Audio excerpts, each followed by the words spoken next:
حديث يا مشايب اسولف عالزمان الاولي، قال هن بفخر عاشوا اخ يا عشرة هلي، كلها كانت غيرة تملك.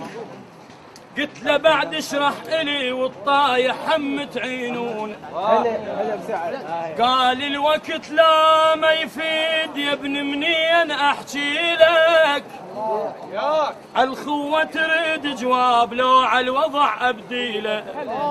فراغ وايد يصح هواي وقت الفات عن جيلك، مو خاف احكي تهيض جروحي.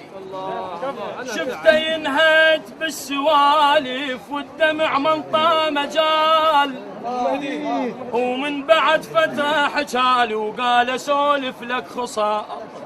الاخو يحن على خيه بهالزمن ما يصح محال، والطايح حمله يتركونه.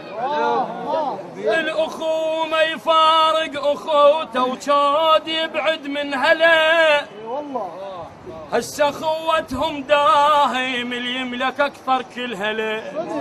كانت الواد من شامه الطاح حملة تعدله واليوقع حست عيرونه. قبل ما توجد خيانة والاخو حزام الظهر، عالطمع كلها تقدم والقطع بيهم كثار. شاهدت هذا وقتكم وريت ما شاف النظر والما يملك ما يردونه. قبل لو شخص واحد طاح تلقى الديرة ملتية، هسه الاخو لا ينصاب خوته تفكر بديه. عشنا رحم الله والديك.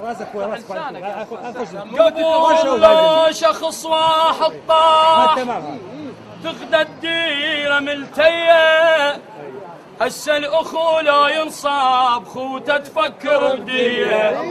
عشنا في السلف خوان يحن قلب الاخو الخيه، وخوتكم ما تسوى نهيمه. بهذا الوقت شاد يصير تصح بيهم فرد الدنيا، والمحسر ما حد يمر بجفوفه بخلو ممليه.